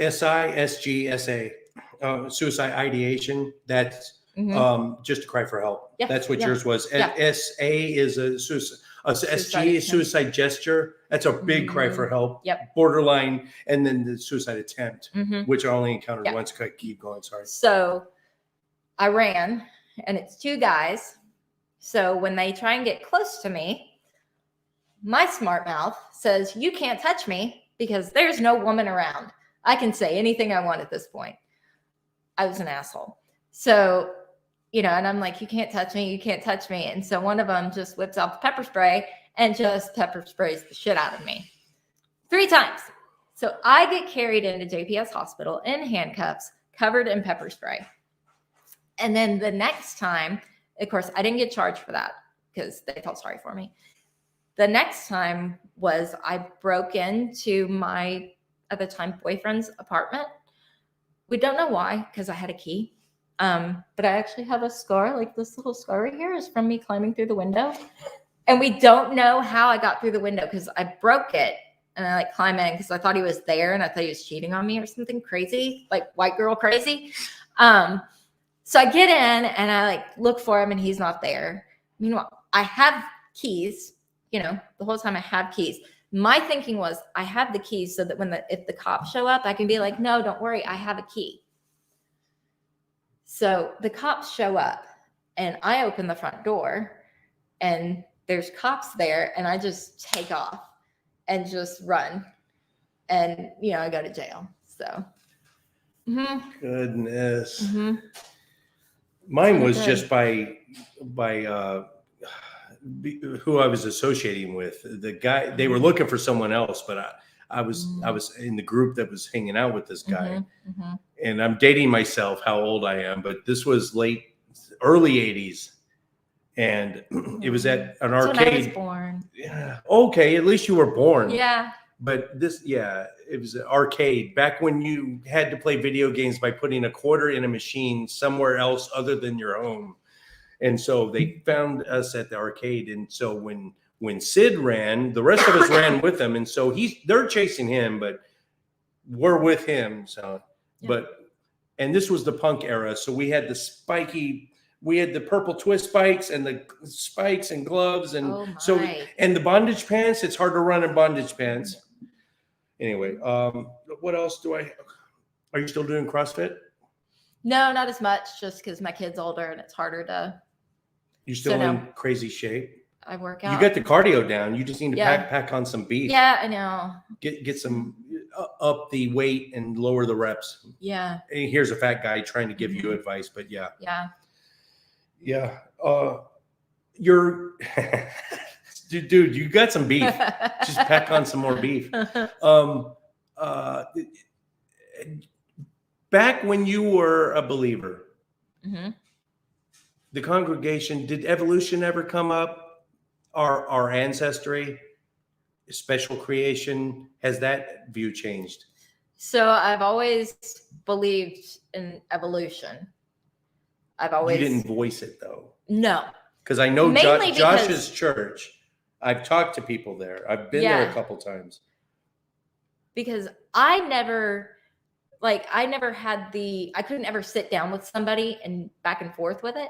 But I was like, well, why not? Why would you believe that people have been people and people?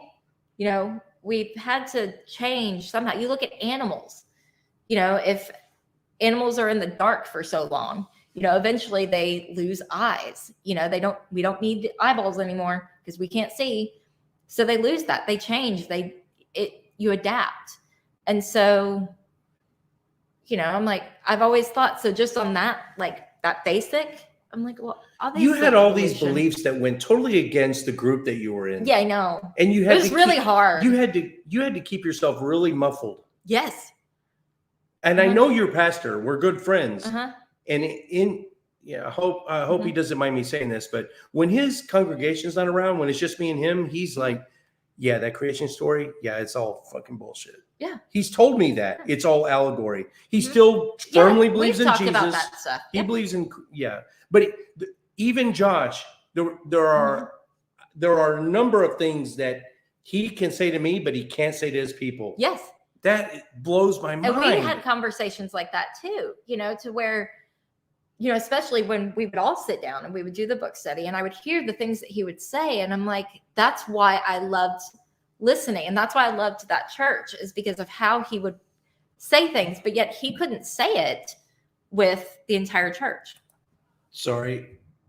A super fan came in. See, I can't do two things at once. Mm-hmm. Laura Darrell, she's awesome. Oh, she just became a patron. Thank you, Laura, for your donations. If you want to become a patron, I'm gonna shameless plug. If you want to become a patron of the show, I've only got like 8 of them. So for a channel my size, I should have more than 8, because I know a lot of channels that have fewer than 1,000 subs have triple my amount of patrons. So if you want to become a patron, it would sure help, because you saw our technical issues at the beginning. There's a lot of things I can fix if I got a little more donation money. So anyway, I like money. Yeah. And they know that every penny I get goes right back into this show. There was something we were touching on before we went live that I said, save that. Let's talk about it afterwards. And it was something about your boyfriend's ex-wife, 14 years sober. Where was I going with that? I think I said that I had lunch with her. You had lunch with your boyfriend, your your current boyfriend's ex-wife. Yes. Yes. Because we really had never sat down and talked. And she challenged you on some religious belief? No. No. Oh. We actually got along really, really well. And I think she's awesome. And I love the fact that there was no friction. No. It was crazy. Like, in fact, everybody. You expected it though. Like, we kind of both were like, we wanted to meet, and we're like, I always thought she was awesome. Anytime she would come over. Because she's the mother of his kids. Yeah. So you were bound to meet her eventually. Yeah. And like, we've met, but in passing. And so finally she was like, do you want to go to dinner? And I was like, yeah. And we sat for 2 hours and talked. And I think she's super cool. And I love that, because when you have kids involved in something, then everybody needs to get along, and for us to be, as friendly as we can be, it benefits her kids and my kid, because we're all now this little family. And, my boyfriend and his ex, they parent very well together. And I support that and I respect that, because that's very fortunate. Yes. Like, I don't have that. Does your ex see your kid? Every other weekend. Oh, and that's pretty often. That's it. So he lives local? No, he's an hour away. Oh, for Texas, that's local. Yeah. Yeah. But that's the extent of it. It's my very daughter. minimal. My daughter just got her degree in horticulture. She just landed her first job. She starts Monday at the Dallas Arboretum, and it's in traffic. It's an hour each way. Yeah. So, but that is her dream job. Worth it. Oh, she's gonna love it. The downside to it is she's using my car, so now I'm stuck here. And the nearest disc golf course is not walking distance, so I'm gonna have to Uber to the disc golf course. But I'm going. Your boyfriend plays disc golf. Yes, he does. That is so. He's trying to get me to play, and I'm just really. It's another one of those things that I'm like. We have 2 baskets at the house, and so. That's what I want for Christmas. I want a basket. That's what my a chain start. Yeah, and there's a couple new discs I want to try out. I want to get some new discs. We did the thing at the Cowboy Stadium. Did you hear about that? Distance competition. Well, all the pros were there. Yeah, the one where Nate Brody, not Nate Brody, something Brody. Played the whole stadium. They had the course set up in the Oh Cowboy Stadium. no, this was just a distance thing. Oh no. Last year they did a thing at the Cowboy Stadium, and I forget what it was called. Something experience. They set up a 9-hole inside the stadium. Inside the stadium, and you went through the locker rooms, you went on the field, you went in the bleachers. Oh, dude. Yeah, so we did that. That would be so cool. It was really neat. Yeah. The nearest one to us is 15 minutes away in a car. So I'm not, maybe I can get my bike working. Is there any, let me look for any questions. Are you sure you don't have to pee at all? I don't. I have to pee again. Here, scroll through the questions and see if there's any I missed. Ask Molly a question while I'm gone. Oh, I'm like hiding. Yeah. I'm so awkward by myself.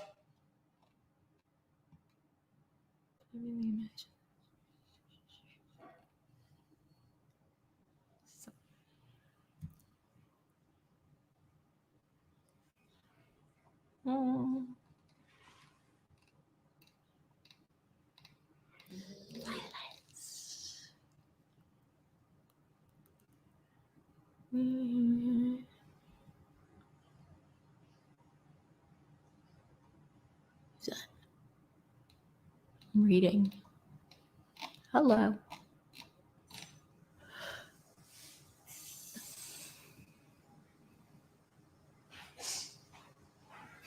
Nothing? No. Just reading. I'm going to open this. What is that? I'm on my 4th beer. I shouldn't be, the floodgates should not be open. Yeah, give that a shot. I don't have no idea. Okay. Back when we did in-person recordings, 12-hour marathon recordings here at the house, whenever a big name shows up, I always ask them what they like to drink, what their favorite, their drink of choice is. Is it good? Mm-hmm. It's kiwi something. But it's disappeared. Oh, because it's green. Check that. Crazy. So I always ask the guests, if they're coming in studio, what do you like to drink? And I failed you because you like diet drinks. And at the time, I totally forgot that you're on the wagon. Yeah. So I had all variations of red wine and spritzers and IPAs. Mm-hmm. But like a big name like Aaron Ross shows up to the house. He only drinks Texas craft brew. Like this is an IPA. That's probably why I'm peeing so much. Mm-hmm. He drinks porters and stouts, and they got to be at least like 19% alcohol by volume. So he's got a very specific taste. Matt Dillahunty, he really enjoys Texas craft distilled, Texas local vodka.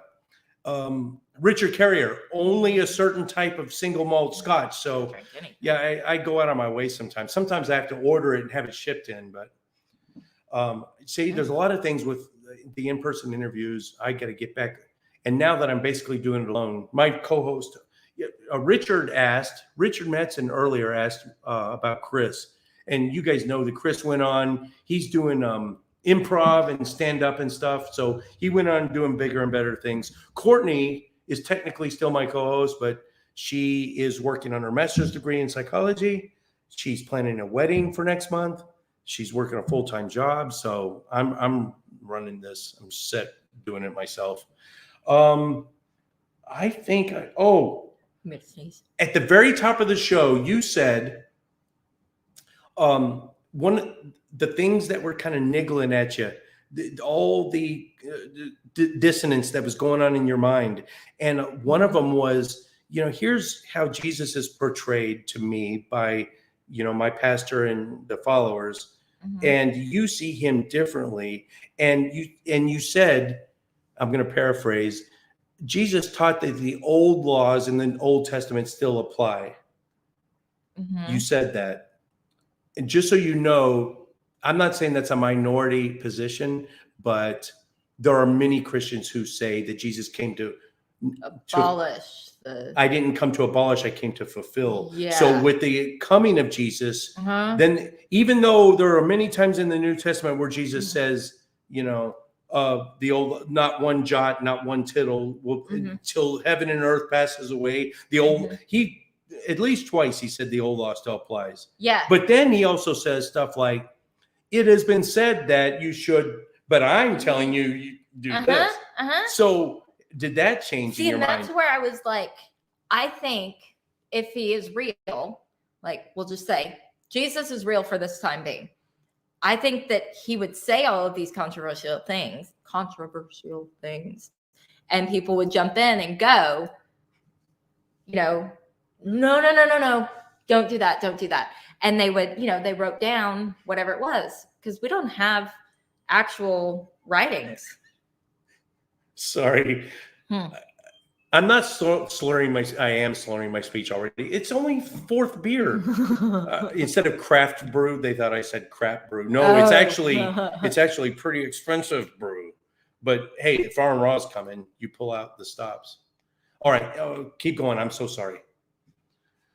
That I think that they added, people would add in things to make it look like, he was still on what they believed, what they had been taught, because they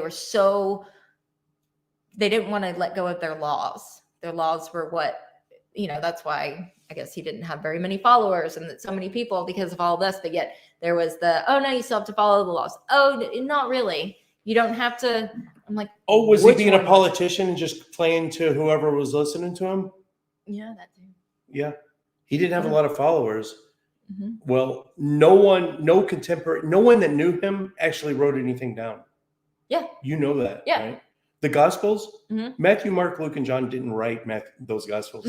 Those were written decades later by people who didn't even know him. Right. Yeah. Like, why are we, it's storytelling. And you knew all this back then, but it was just in the back. It was like I couldn't make myself believe something, because I'm very much it's like my worst thing is if I get like vibes from people, like very instantly, I can tell if I will like somebody or not like them, or just about something. Well, women have a higher EQ on average. Yeah. Emotional quotient, which you can read people. Women can read people better and understand intent. Yep. Yeah.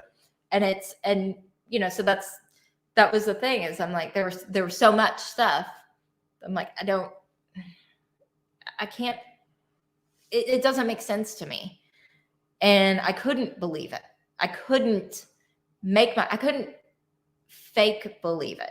I just did not talk about it because I needed to fit in somewhere. I couldn't realize, I didn't know where it was that I fit in. I've since found where I fit in, and that's my own fucking box. But yeah, your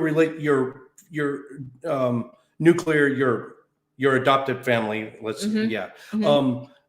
But outside of that, like, do you have a replacement for your congregation? What kind of do you have? Well, the BDSM stuff is kind of a little tribe, a little community you can feel safe in, right? But is there does that feeling? Do you have a dearth of feeling of belonging?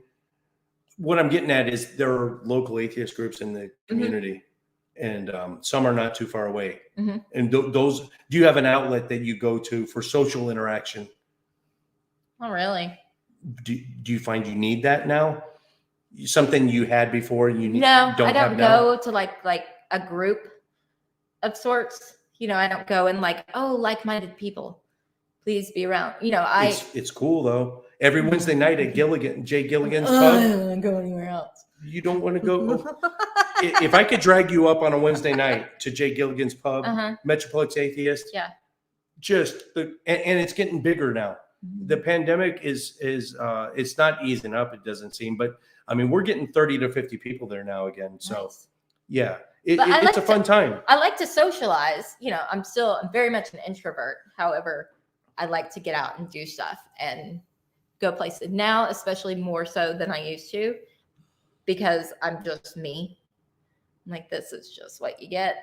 And so I like going places. We go mainly traveling. But if you're missing the social interaction you had with the church, no, there are other alternatives. Yeah, like I have mostly, my friends, or we go places. We do a lot. In fact, the only reason I'm in town this weekend is because my boyfriend's camping with his girls. So. Oh, so you don't live around here locally anymore? You're not down. Mm-hmm. Yeah, I'm down. Oh, okay. But I'm in town. Usually we're out of town. Oh, I see. Yeah. Traveling. What does your boyfriend do? He works in IT. Cool. Here local? Dallas. That's a commute. Mm-hmm. That's a major commute because you're 15 minutes south of me. Mm-hmm. So that's another tack that on. Wow. Mm-hmm. You said on your Facebook, this is a total tangent, but your house was appraised at way more than you thought it would be. Mm-hmm. 200. I'm going to just say, can I say the number? $285K. And mine was appraised at $275K, and I paid $143 for it. So I'm thinking, why is this economy growing big time to you? I paid $85 for my house. But that sucks for us because you paid $80. Oh. But the property taxes, I'm taking a bath on property taxes. See, I'm outside city limits. And you just put in hardwood floors too. Did you see any difference in the house? It's hardwood. Yeah, it's hardwood all the way around. Nice. That's $9,000. I guess that ups the value a bit, but yeah. I don't know why I even brought that up, but yeah, it's crazy how it is definitely a seller's market. Yes, it's a seller's market right now. But I have nowhere else to go, so I'm not selling. Yeah. We talked earlier about looking back on it in total retrospect, how you were treated by your fellow congregation, and specifically, I'm not going to beat around the bush.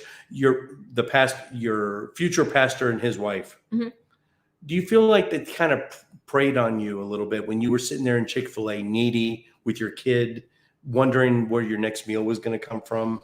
Do you feel like, were they really there to help?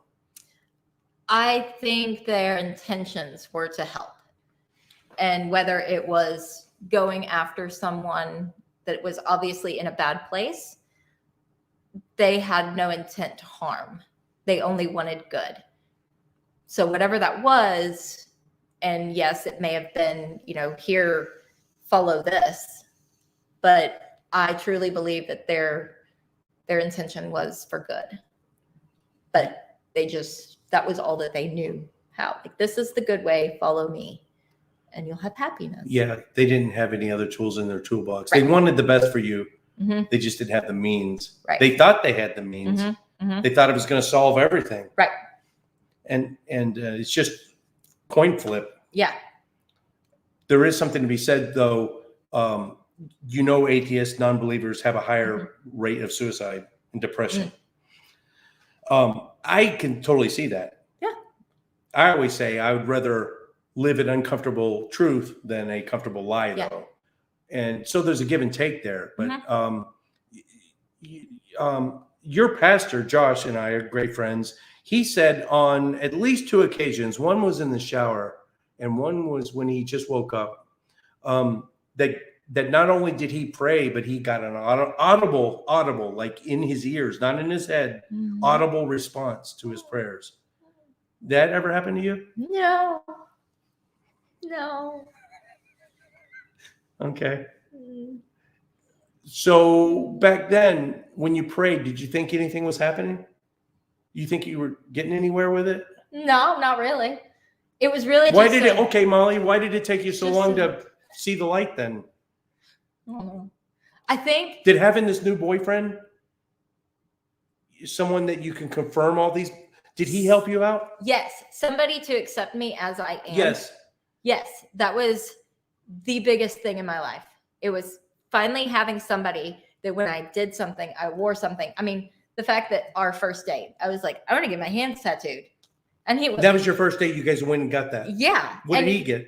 He didn't get anything. And like, he's not tattooed up, and he has a few tattoos. That's really cool. Now more than when I met him. But that's what I wanted. He was like, go for it.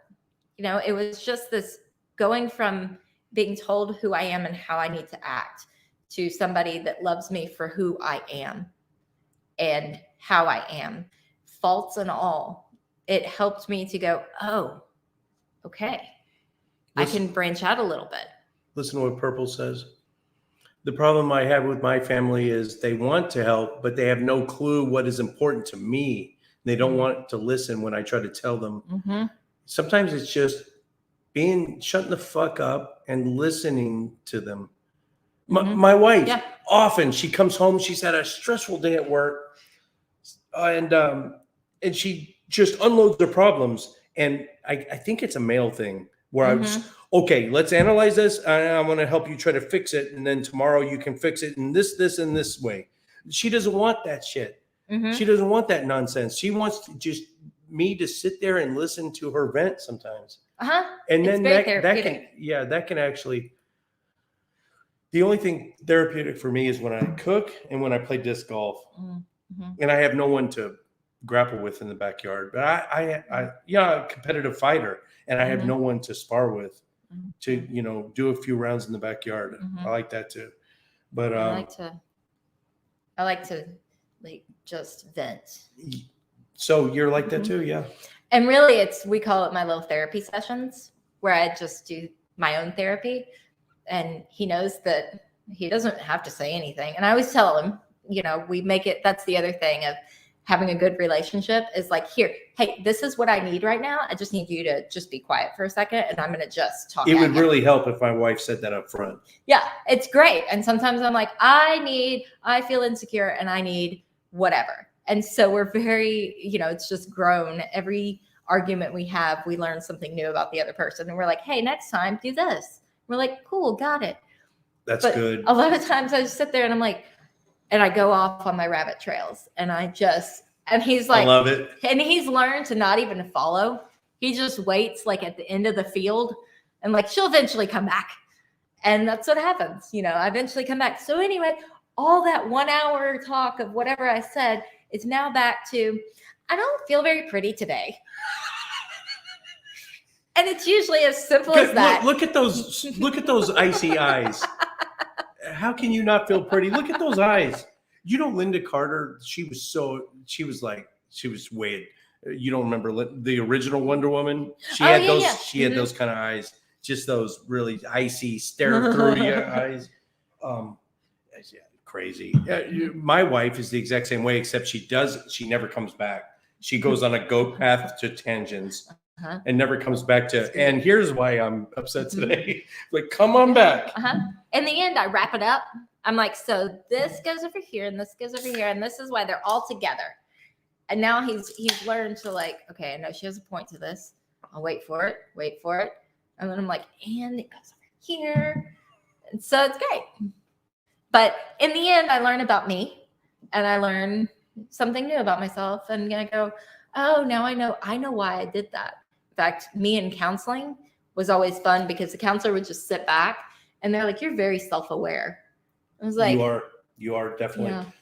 Was the counseling after in the last 4 years or before?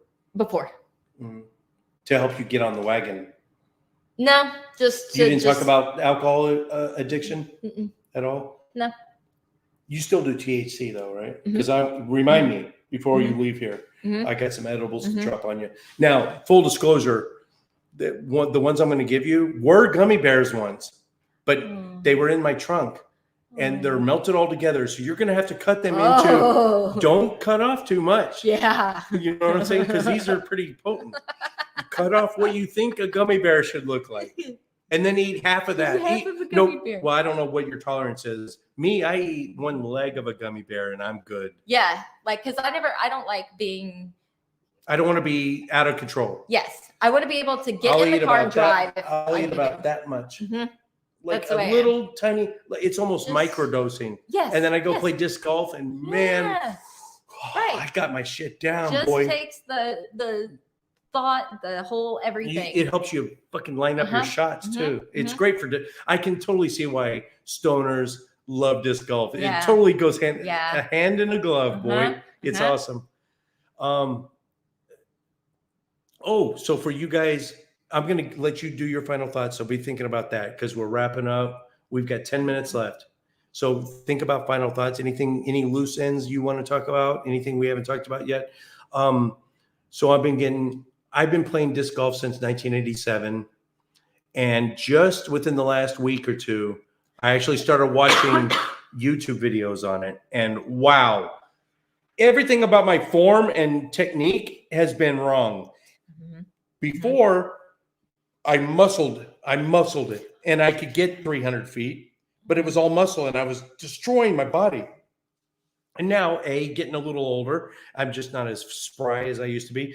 B, I want to learn the right technique, so I'm watching these how to use your arm as a whip instead of a muscle, and hip rotations and which disc to use. And I never really looked into how other people were doing it. I was playing for fun for the last 35 years. Now I'm actually going to take it seriously. So let me know what you guys think in the live chat or the comment section. What I was thinking about, it's not, see, here's the deal. It's not necessarily, thank you, Nate. Nate, the lawyer. Awesome. $2, little super chat there. That's awesome, man.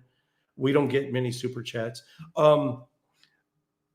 What I was thinking about is it's not necessarily atheist related. And if it falls on its sword, that's fine. I totally don't ding you guys for it, but I'm going to start maybe a little mini side series of my weight loss journey / going to the disc golf course as much as possible. And I'm going to do a video journal of that, talking about disc golf and how it's helping me get around the golf course and maybe lose some of these.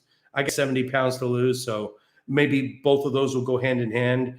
And if that's something you guys might like to see, it might help you out. If you're into disc golf already, and maybe some tricks that I've learned from watching, Paul Macbeth for the last 2 weeks, which is blowing my mind. I didn't, and Simon, I forget his last name, the guy who throws the weird lines over trees.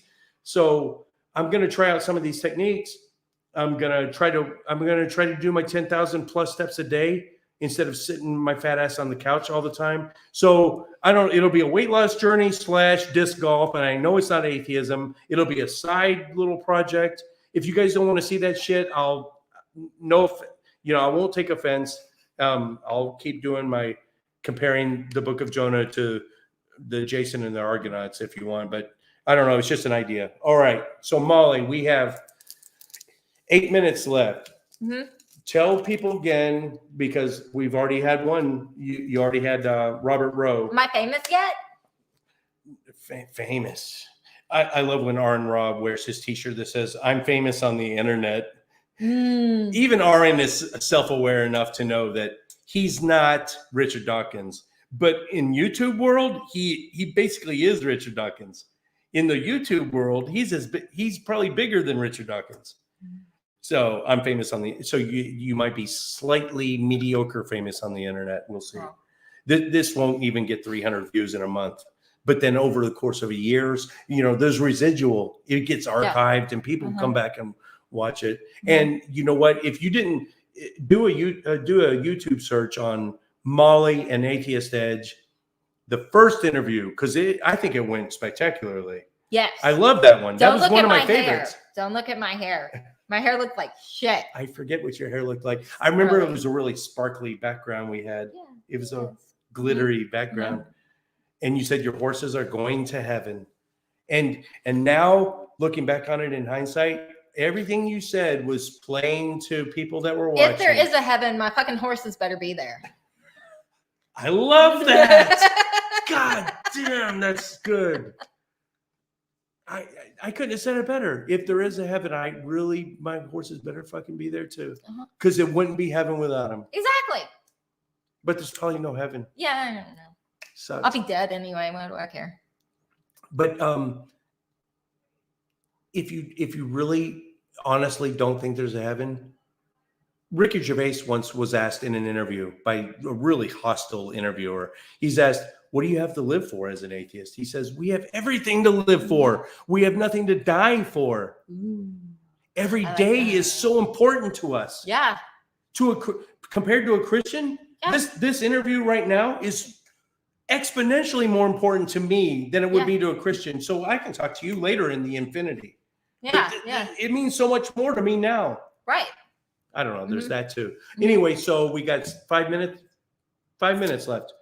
Where can people find you? Give us, and whatever you say, I'm going to write it down. I'm going to put it in the description section. Oh. Yeah, we'll start with that. Facebook. Yep. Are you on Twitter? Because I found a Molly McAllister on Twitter, but it wasn't you. It was I have a fake name. Yeah, the Molly McAllister on Twitter is into some weird tentacle hentai. Oh yeah, I found her the other day. You saw that? I was like, girl, what is up? Interesting. Very interesting. All right. So you have to give me that Twitter. What else? If people Instagram, if people message you on your Facebook, which I think is already in the, description section. If it's not, I'll put it there. Oh, that's some funny stuff. Okay, we're gonna wrap it up. Anything? Did we cover everything? I think so. Yeah, I think we did. That was a nice, tight 2 hours. Nelson, good job, boy. He gave you a ball. Does the ball disappear? Yes, it does. Yep. Nelson always, I go in the backyard and practice my disc golf putts, and he's a golden retriever. He tries to bring them back to me. And I learned my lesson because one of my favorite putters that I've had for 20 years, he put holes in. So every time he tries to pick one up, no, and then I'll go play ball with him. But don't touch my discs. Let's play ball instead. I'm trying to get him to know the difference between my disc, no touchy, and the balls. All right. That will do it, guys. Thank you so much for watching. And we're not going to let it go 4 years next time before we have Molly back on. And who's your friend? You said you had a friend. I have a friend? No, you had a friend that was maybe interested. My sister. Your sister. My sister. And she is a anti-theist, I would call her, right?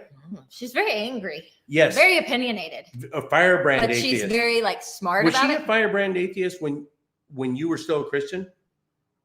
Oh yeah. Did that influence you in any way? Did you listen to what she had to say? Oh yeah. But she's my older sister, so she's always wrong. But now that so that was the other thing. We've always had a rocky relationship. Not really rocky. I've always loved my sister very much.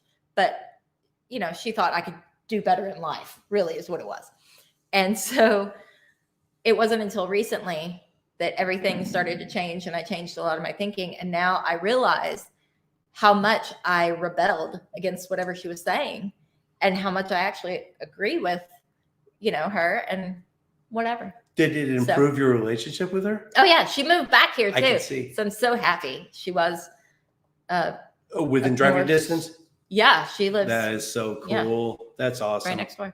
So. That's awesome. Okay, guys, we'll talk to you next time. What do I have coming up? I'm going to be on In Time with Nicholas Suter sometime. It's already planned out. I forget the date. I've got some good shows booked up, but I cannot think of them off the top of my head. Be looking for them. We're gonna get off less live shows here in the next month. I'm gonna go to a Faithless Forum in November. I'll have keychains and stickers and business cards. So come up to me, and then if you want to do 10 minutes, we'll do some pre-recorded. I got some little trivia games, all kinds of little games that we can do in between lectures. And what else? I think that's it. Take care, guys. Talk to you later.